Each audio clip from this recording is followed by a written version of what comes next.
International Women's Day has been observed since the early 1900s, a time of great expansion and turbulence in the industrialized world that saw booming population growth and the rise of radical ideologies. Throughout the years, International Women's Day has grown to become a global day of recognition and celebration across developed and developing countries alike. Annually, on the 8th of March, thousands of events are held across the world to inspire women and celebrate achievements. A global web of rich and diverse local activity connects women from all around the world. The Caribbean Council for the Blind joins the thousands in commemorating International Women's Day. The president of the CCB is Lola Mawson. She has called on governments in the region to highlight difficulties facing women who are blind or visually impaired.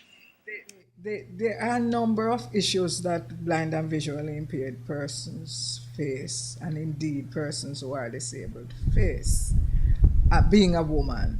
For instance, you wonder sometimes, even while the adjustment to blindness program was going on, you wonder sometimes why you have more male than female being adjusted or rehabilitated, when research has shown that women account for the majority of persons who are blind.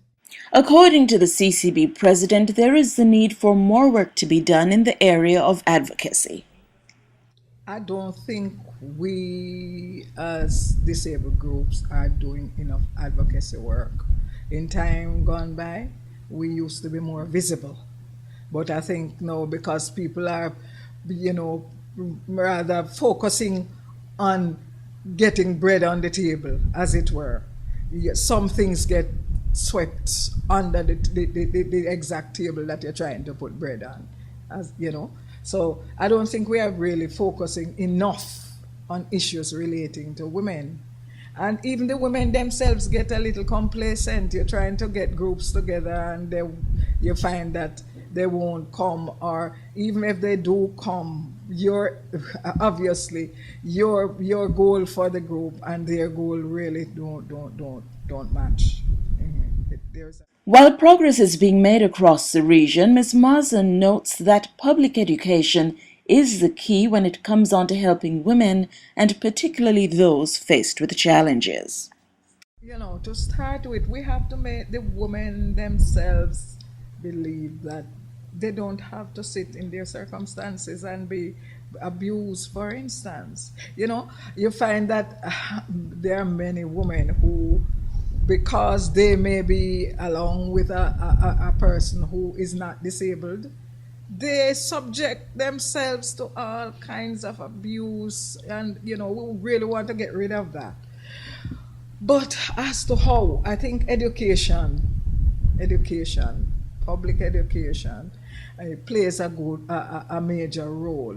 Women need to recognize that, certain things that are done to them is considered to be abusive.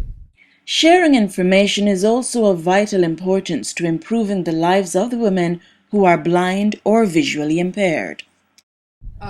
Unless we know about your circumstances, we can't do anything about it. And some of these things get swept under the carpet. In the same way you deal with the abuse, it gets swept under the carpet, and you really don't know anything about it. The CCB president is also encouraging the women who are blind or visually impaired to seek help. Well, if you have no sight and you are not really adjusted to your situation, you're not taught how to get around without the help of your child or without the help of your husband or some family member, then of course it will pose a problem, because there and then you can't leave the house unless somebody help you to get there.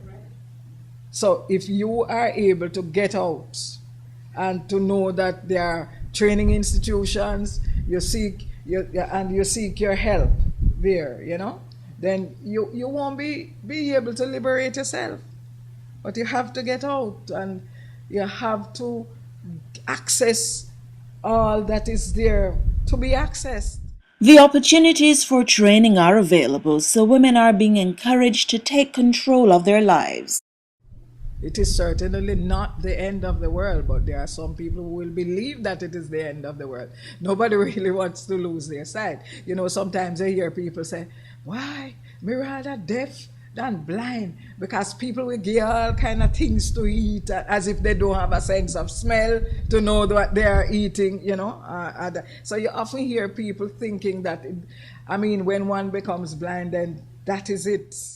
Another message from the president to women is that of rising above your challenges and picking up the pieces of your lives. So we have to really help people to see that there are a number of persons, very famous persons, who are blind and who have been able to rise above the challenge which blindness represents, you know, and to lead rather normal, useful lives. But being blind and being a woman don't mean that you have to confine yourself to the house and either be abused or whatever.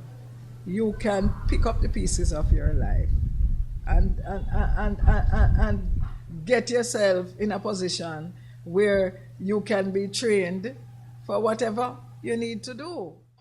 Here at the Caribbean Council for the Blind, as we celebrate International Women's Day, we remain committed to our purpose of preventing blindness and visual impairment while restoring sight and creating opportunities for persons whose sight cannot be restored.